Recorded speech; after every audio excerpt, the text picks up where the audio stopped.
and welcome to another Media Studies guidance video. Today we're looking at the Media Studies A-level coursework and specifically how to write the statement of aims. Right, so the first thing to address is what the statement of aims is and why it's important. So firstly, it's important because it's worth 10 of the 60 marks available for the coursework. It's also important, however, because it really contextualises your production work. It allows the person marking your work to see why you have made certain creative decisions or what it is you were trying to do. Sometimes this information can really make a difference to the way your work is marked. You don't want to give the examiner any reason to not credit you with marks. So the statement of aims is not enormously difficult, but it does require very specific information and a very specific structure. It's actually an easy way to get a great head start on your marks for the coursework, but it's also a way that you could possibly lose marks if you get it wrong. So don't get it wrong. And you won't, if you follow the guidance that I'm giving you now. So let's get down to what it actually is and how to write it. So this is a short written piece. It's 500 words. In the spec it says approximately 500 words, but you don't want to go significantly over that, and you certainly don't want to go below that. It identifies the specific reasons behind your creative decisions and how you intend to address specific aspects of the brief. So you'll need to use evidence from your research into similar products, the industry context, your target audience, as well as theoretical perspectives to explain your creative decisions relating to your coursework production. So although that sounds a little bit complex to start with, it's simpler than it sounds, I think. So we'll break it down into the individual areas that you need to address, and hopefully that should help. So firstly, how and why will you use media language in your cross-media production? How and why will you construct representations of individuals, groups and issues or events? How will you target your intended audience?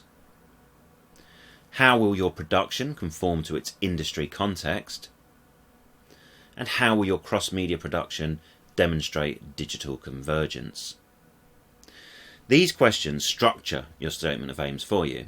So it'd probably be sensible to write about 100 words in response to each of them. There's 5 areas, so 100 words per area makes 500. You'll also want to add a short introduction, but that'll only be about 30 words or so.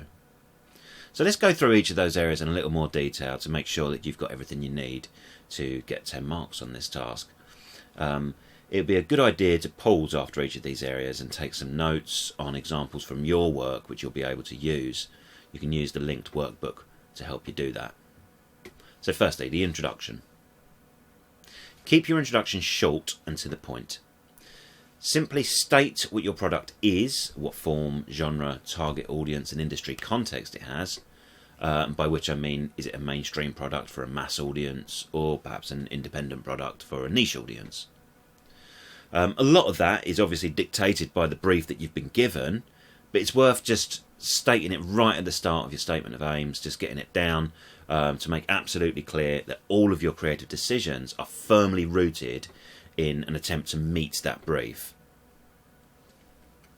So answer the next question by discussing how you intend to make your magazine and website fit the conventions of both the magazine format and the genre you have picked.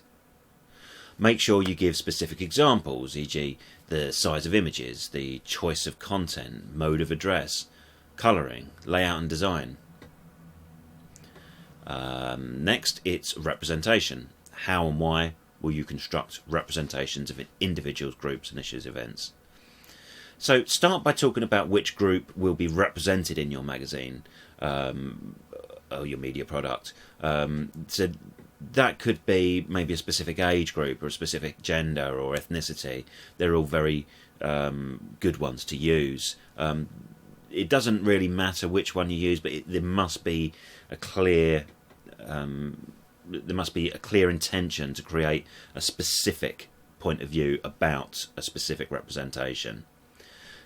So then go on to describe what representation you'll construct. It'd be a good idea to mention stereotypes and dominant ideology here. Perhaps use some additional adjectives to describe your specific portrayal. So, for example, a a stereotypical representation of men or young men as being sort of very macho and very sort of laddish or something like that. Then you need to talk about how you'll construct that representation. So how will you construct this representation? Specific examples, perhaps aspects of clothing, makeup, use of props, body language, their pose, the anchorage of the image, so what the caption says, those sorts of things. Make sure that you explain clearly how you'll be using media language to construct that representation. Next, target audience.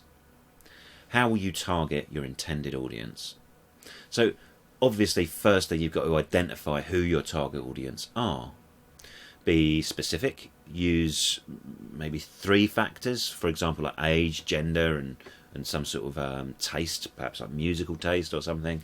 It could be anything, like a political thought or ideology or something. And then say how you're going to appeal to them. What specific creative choices have you made to attract your audience? Make sure you give really specific examples. For example, like the size of image, the choice of content, mode of address, colouring, layout, anything like that.